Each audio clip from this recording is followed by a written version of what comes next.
Russia અને Ukraine વચ્ચે જે યુદ્ધ શરૂ થયું છે તેને લઈને સમગ્ર વિશ્વ તેનાથી ચિંતિત છે। રશિયાની થલસેના યુક્રેનના શહેરોમાં પ્રવેશી યુક્રેને રશિયાના 50 સૈનિકોને ઠાર કર્યાનો દાવો કર્યો છે, તો રશિયાના 5 લડાકુ વિમાન ઉડાવ્યાનો પણ યુક્રેને દાવો કર્યો।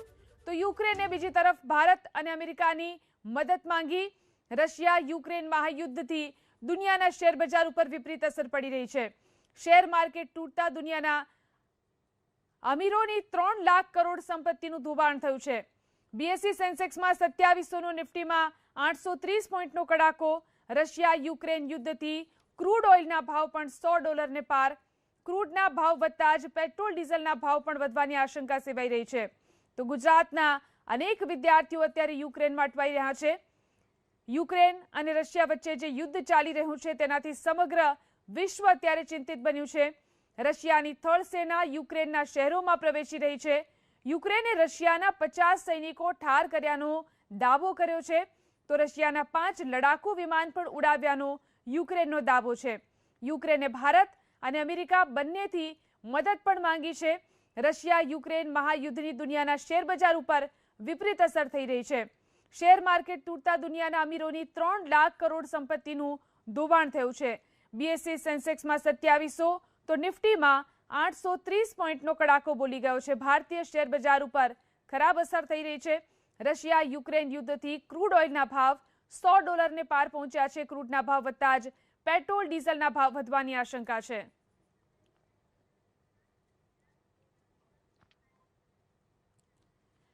તો ભારતીય શેર બજાર પર આ યુદ્ધની શું અસર થઈ રહી છે આ વિશે વાતચીત કરીશું। આપણી સાથે શેર બજાર નિષ્ણાત ચિરાગભાઈ ડેડકિયા જોડાયા છે। ચિરાગભાઈ, આપનું સ્વાગત છે એબીપી અસ્મિતામાં।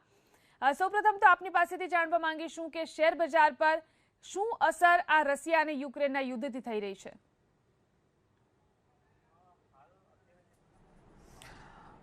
હાલ અત્યારે જે પરિસ્થિતિનો જે માહોલ છે, યુદ્ધની પરિસ્થિતિનો માહોલ છે,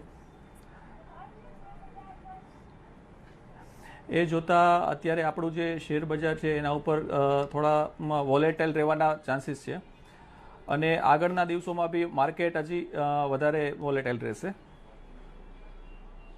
જી, ક્રૂડ ઓઇલના જે ભાવ છે તે અત્યારે ઇન્ટરનેશનલ માર્કેટની વાત જી બોલો। જી બોલો। જી આપ બોલો। હા, અત્યારના જે માર્કેટમાં જે યુદ્ધનું જે વાતાવરણ છે અત્યારે રશિયા અને યુક્રેન વચ્ચે, એના હિસાબે ઇન્ટરનેશનલ માર્કેટ્સ છે, આ બધા માર્કેટ્સની અંદરમાં ડાઉ જોન્સ છે, નેસ્ડેક છે અને આપણા ઇન્ડિયન માર્કેટ્સ, ઇવન રશિયાના બધા માર્કેટ છે અત્યારે બહુ ખરાબ રીતે આજે ડાઉન જોવા મળ્યા છે અને ઘણા બધા સ્ટોક માર્કેટમાં જે મોસ્કો છે અને રશિયાના છે માર્કેટ, એનામાં તો અત્યારે ડાઉન સર્કિટ બી લાગી ચૂકી છે। એટલે હજી બી આગળના દિવસોમાં એવું લાગે છે કે થોડા દિવસ સુધી, જ્યાં સુધી કોઈ આનું કોઈ સોલ્યુશન ના આવે ત્યાં સુધી માર્કેટ આ જ રીતે વોલેટાઇલ રહેશે। પણ લાંબા સમયના જે ઇન્વેસ્ટર્સ છે કે લાંબા સમયના જે રોકાણકાર છે એ લોકોએ આ માર્કેટમાં પેનિક જોઈ અને ગભરાવાની જરૂર નથી। સારા સ્ટોક્સ, સારી વસ્તુ, સારું રોકાણ કરેલું હશે, એનો એક દિવસ ચોક્કસથી સારો ભાવ જોવા મળશે। જી ચિરાગભાઈ, ક્રૂડ ઓઇલના ભાવ $100 પાર પહોંચી ગયા છે। ક્રૂડ ઓઇલના ભાવના કારણે પેટ્રોલ ડીઝલના ભાવ વધવાની પણ આશંકા સેવાઈ રહી છે, તો શું તેના કારણે જે બાકી ચીજ વસ્તુઓ છે તે પણ મોંઘી થશે? હા જી, બિલકુલ, કેમ કે આ બેઝિકલી આપણી ઘણી બધી ઇકોનોમી છે એ આપણે અલ્ટિમેટ ક્રૂડ અને પેટ્રોલના પ્રાઇસીસ ઉપર ડિપેન્ડ કરતી હોય છે। હાલના સમયમાં અત્યારે ઇલેક્શનને કારણે આપણે પેટ્રોલના ભાવ સ્થિર છે, પરંતુ આગળ જતા જે અત્યારના યુક્રેન અને જે રશિયાના વોરના હિસાબે ક્રૂડ ઓઇલનો ભાવ વધ્યો છે અને આગળ જતા આપણા ઇન્ડિયન માર્કેટમાં બી અત્યારે પેટ્રોલના ભાવમાં વધારો જોવા મળશે, જેને કારણે આપણે જે રોજબરોજની જીવન જરૂરિયાતની વસ્તુ છે અને બીજી બધી આપણી નોર્મલ ઇકોનોમી છે એના ઉપર આની અસર જોવા મળશે।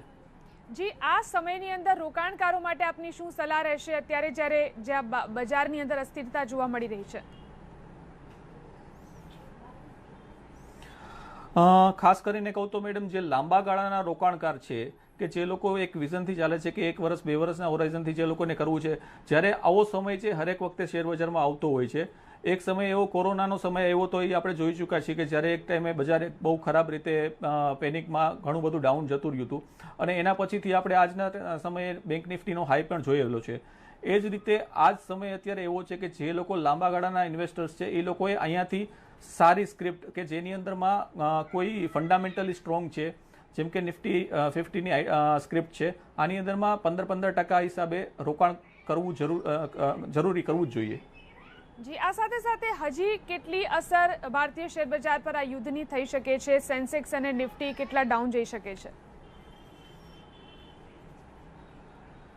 ઓકે, હજી અત્યારના જે સપોર્ટ્સની વાત કરીએ તો નિફ્ટીની અંદરમાં જે અત્યારે એક્સ્ટ્રીમ સપોર્ટ હતો, અત્યારે 16,400નો સપોર્ટ હતો, જે થોડા ટાઈમ પહેલાં આ લેવલને ટેસ્ટ કર્યું હતું, એ લેવલ અત્યારે ઓલરેડી બ્રેક થઈ ચૂક્યું છે. એટલે મારા હિસાબે હજી રોકાણકારોને 15,200 તે 15,400ની વચ્ચે નિફ્ટી કદાચ આગળના સમયમાં જોવા મળે, એવું મારું માનવું છે.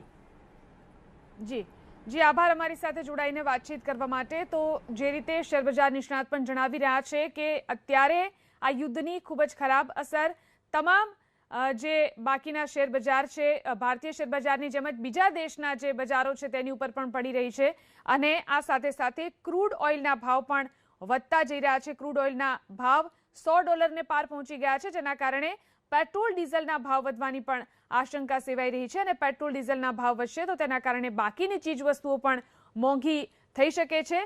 એટલે એવું કહી શકાય કે આ યુદ્ધની ખરાબ અસર જે છે તે આંતરરાષ્ટ્રીય બજારોની ઉપર પણ થઈ રહી છે. અને સાથે સાથે ભારતીય શેર બજાર ઉપર પણ જે આ યુદ્ધના કારણે સંકટ જે છે તે જોવા મળી રહ્યું છે. 2800 પોઈન્ટ સેન્સેક્સ તૂટ્યો છે, નિફ્ટી પણ 850 પોઈન્ટ તૂટ્યો છે.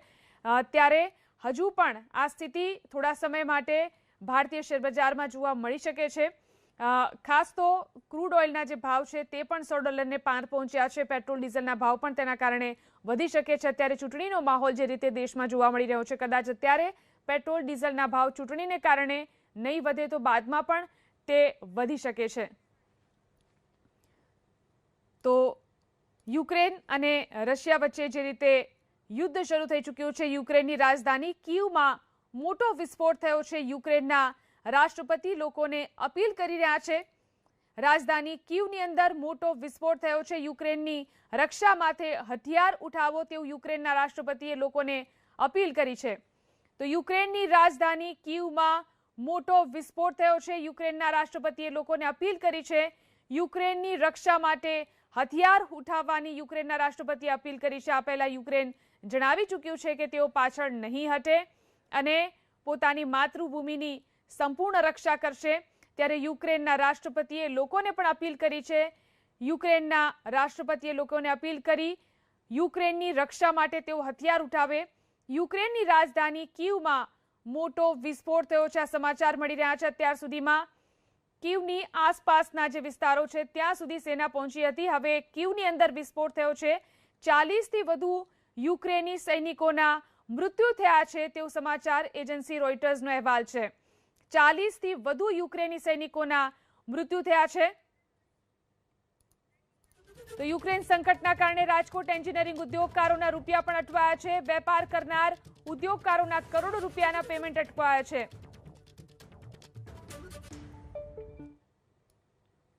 ઓમ જોવા જઈએ તો આપણે કોઈ પણ દેશ વચ્ચે યુદ્ધના ભણકારા વાગે એટલે ઉદ્યોગોને અને અરસપરસ માલ સામાનને અસર થતી જ હોય છે. રાજકોટમાંથી railway, automobile spare parts, commodities, pharmaceuticals એ બધી વસ્તુનું એક્સપોર્ટ નિકાસ થતું હોય, ડાયરેક્ટ અથવા ઇનડાયરેક્ટ. પણ ખાસ કરીને જોઈએ તો ડાયરેક્ટ રશિયા પોર્ટ ઉપર ન જતું હોય, આજુબાજુના રાજ્યોમાં હેમ્બર્ગ, જર્મનીમાં થઈને જતું હોય, ત્યાંથી પછી બાય રોડ ઉપર જતું હોય, એટલે એક્ઝેક્ટ ટકાવારીનો આઈડિયા ન આવે.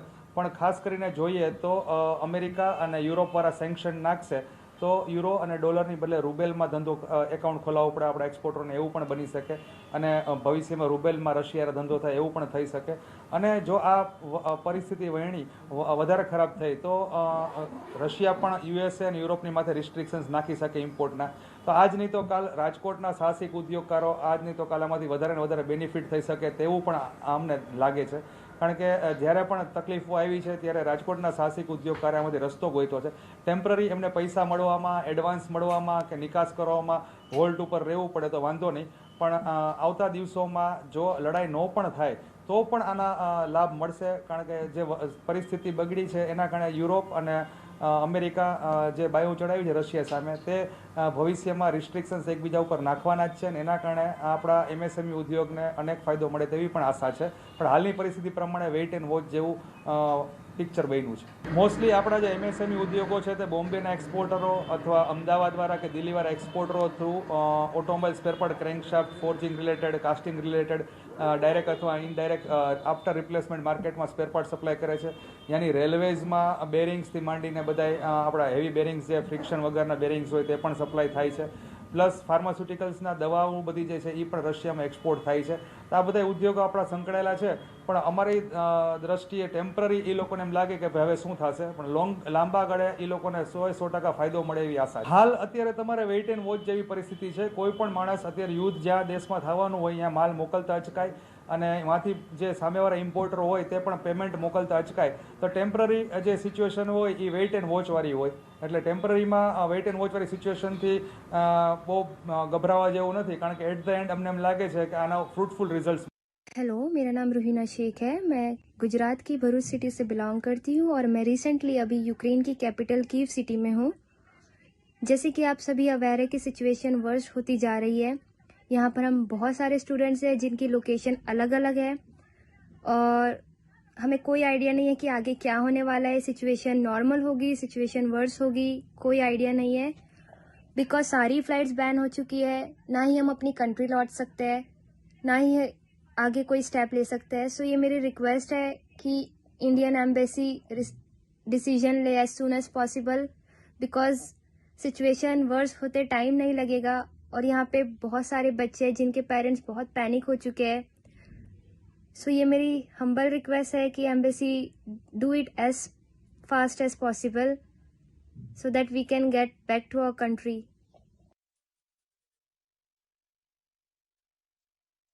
છે યુક્રેનની અંદર જે ભારતીય વિદ્યાર્થીઓ છે તેઓ ખાસ એમ્બસીને વિનંતી કરી રહ્યા છે, ભારત સરકારને વિનંતી કરી રહ્યા છે કે તેમને મદદ કરવામાં આવે અને તેમને સુરક્ષિત રીતે અહીં પાછા લાવવામાં આવે.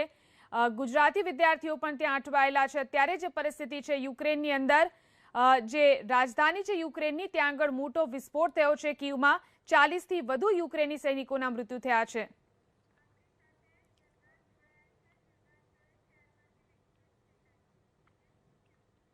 તો શેરબજારની અત્યારે જે સ્થિતિ છે, શેરબજારની અંદર પણ કડાકો જોવા મળી રહ્યો છે આ યુદ્ધને કારણે. અમારા સંવાદદાતા ધનરાજ આપણી સાથે જોડાયા છે.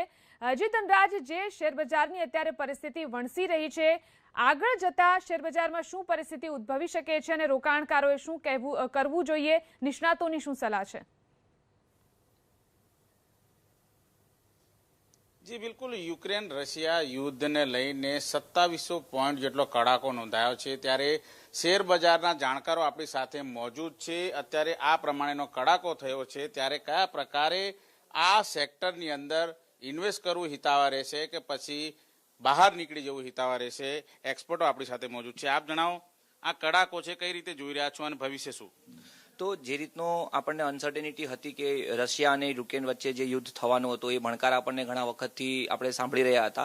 આજે સવારથી આપણે જોઈએ આપણા ઇન્ડિયન ટાઈમ હિસાબથી કે ત્યાં યુદ્ધ ચાલુ થઈ ગયું છે. જે સેન્ટિમેન્ટ ખરાબ હતું માર્કેટમાં, અમે જે ટર્મિનોલોજી યુઝ કરીએ છીએ એના હિસાબથી કહીએ તો સેન્ટિમેન્ટ હજી પણ ખરાબ લાગે છે. આ જે ઘટાડો છે અહીંયાથી પણ આપણે વધારે જોઈ શકીએ છીએ. અગર નિફ્ટીના લેવલ્સની વાત કરીએ તો જે ઇમ્પોર્ટન્ટ લેવલ હતું 16,400, આજે આપણે એની નીચે ટ્રેડ કરી રહ્યા છીએ. તો આવનારા ભવિષ્યમાં ચાન્સીસ છે કે આપણે 16,000 જેટલું જઈ શકીએ છીએ. અને ઇન્વેસ્ટર માટે ડેફિનેટલી આ એક સારો સમય છે. જનરલી આપણે જોયું છે કે લાંબા ગાળાના ઇન્વેસ્ટર હોય છે, એમને આવો કડાકો જ્યારે મળે છે ત્યારે એમનું પોર્ટફોલિયો બિલ્ડિંગ થતું હોય છે. સો ઇન્વેસ્ટર કેટેગરીના લોકો માટે આ એક સારો સમય છે એવું આપણે કહી શકાય. બિલકુલ, ઇન્વેસ્ટર જે લોંગ ટર્મ ઇન્વેસ્ટર છે તેમના માટે સારો સમય છે. આપ જણાવો, આ કડાકો થયો છે એનાથી નુકસાન કે ફાયદો? માર્કેટની અંદર જ્યારે અનિશ્ચિતતા વધારે હોય ત્યારે વેલ્યુએશન સસ્તા હોય છે, અને જ્યારે માર્કેટમાં અનિશ્ચિતતા વધારે હોય છે ત્યારે વેલ્યુએશન્સ એકદમ મોંઘા હોય છે. સો કોવિડ પછી માર્કેટમાં બહુ સારો એવો રનઅપ આવ્યો અને વેલ્યુએશન્સ બહુ મોંઘા થઈ ગયા હતા. અને આ જે પાછી જે અનસર્ટેનિટી આવી છે, જે રશિયા અને યુક્રેનના સ્વરૂપે આવી છે, તો અહીંયાથી લોંગ ટર્મ માટે ખૂબ જ ઘણા બધા સારા એવા સેક્ટર્સ છે, કંપનીઝ છે જે ઇન્ડિયા સ્પેસિફિક છે, જેને કદાચ રશિયા કે યુરોપ સાથે કોઈ એવું લેવા દેવા નથી. તો એ કંપનીઝ, એ સેક્ટર્સ ખૂબ જ સારી એવી ઇન્વેસ્ટમેન્ટ માટેની ઓપોર્ચ્યુનિટી પ્રોવાઈડ કરે છે. તો I think it is good for a long term investing, જે આપણે ડોમેસ્ટિક કંપનીઝને ફોકસમાં રાખી શકીએ છીએ. બિલકુલ, આપના હિસાબે હવે જો ઇન્વેસ્ટ કરવું હોય ઇન્વેસ્ટરોએ, તો કયા સેક્ટરને સૌથી વધુ પસંદ કરી શકે છે? એક અહીંયાથી ફાર્માસ્યુટિકલ સેક્ટર્સ છે કે જ્યાં ખૂબ સારો એવો કડાકો આવ્યો છે, બીકોઝ ઘણી ફાર્મા કંપનીઝ રશિયામાં ડીલ કરતી હોય છે, જેમ કે ડોક્ટર રેડ્ડીઝ છે, સિપ્લા છે, ઓરોબિંદો ફાર્માસ છે. IT is equal to Europe, so ઘણી બધી આપણી આઈટી કંપનીઝ યુએસ અને યુરોપમાં એના પ્રેઝન્સ હોય છે. બટ બેઝિકલી આ કંપનીઝ એવી છે, એટલે આઈટી સેક્ટર્સ, ફાર્માસ્યુટિકલ સેક્ટર્સ કે જ્યાં આ યુદ્ધ થવાથી થોડું ડેફિનેટલી આવનારા 1-2 મહિના, 1 ક્વાર્ટર ખરાબ રહી શકે છે. બટ આ long term investment point of view this two sectors are good for investing. આપ જણાવો, જે ડે ટુ ડે ઇન્વેસ્ટમેન્ટ કરતા હોય એના માટે કેટલું નુકસાનકારક સાબિત થશે આ કડાકો? સો અગર ડે ટુ ડે તમે ઇન્વેસ્ટમેન્ટ કરો છો તો ડે ટુ ડે ઇન્વેસ્ટમેન્ટ થતું નથી. જે ડે ટુ ડે એક્ટિવિટી કરે છે એને આપણે ટ્રેડિંગ એક્ટિવિટી કહીએ છીએ. તો ટ્રેડિંગ એક્ટિવિટીમાં પ્રોફિટ અને લોસ જે છે એક પાર્ટ ઓફ અ ગેમ છે. સો એમના માટે જે કડાકો અત્યારે આવી રહ્યો છે એમાં ઘણી બધી વસ્તુ એવી છે કે એમના એ પ્રોફિટ મેકિંગ પણ હોઈ શકે છે. એમને ઘણા બધા ટ્રેડર્સ જે હશે એ લોકોને પ્રોફિટ પણ થયો હશે. તો એમના માટે વોલેટાલિટી ઇમ્પોર્ટન્ટ હોય છે કે માર્કેટમાં વોલેટાલિટી હોય છે તો ડેફિનેટલી એ લોકો પ્રોફિટ અને લોસ બનાવતા હોઈએ છીએ. અને જે રીતે અત્યારે આપણે વીક્સ જોઈ રહ્યા છે, આપણો 30ની ઉપર વીક્સ છે. સો ટ્રેડિંગ ઓપોર્ચ્યુનિટી એ લોકો માટે ઘણી બધી મળતી હશે.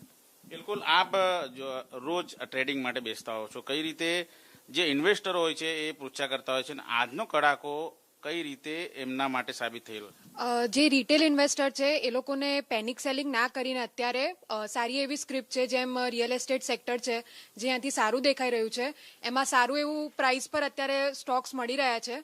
તો પેનિક સેલિંગ ના કરીને પોતાનું જે ઓલરેડી એક્ઝિસ્ટિંગ પોર્ટફોલિયો છે એમાં એસઆઈપી કરવું, યા અગર કોઈ નવા સ્ટોકમાં એન્ટ્રી લેવી હોય તો એના માટે બી અત્યારે બહુ સારો સમય છે અગર તમે લોંગ ટર્મ ઇન્વેસ્ટિંગમાં જવા માંગો છો તો. એકંદરે જોવા જઈએ તો આ જે કડાકો થયો છે એ ઇન્વેસ્ટરો માટે ફાયદો કરાવે છે કે પછી નુકસાન?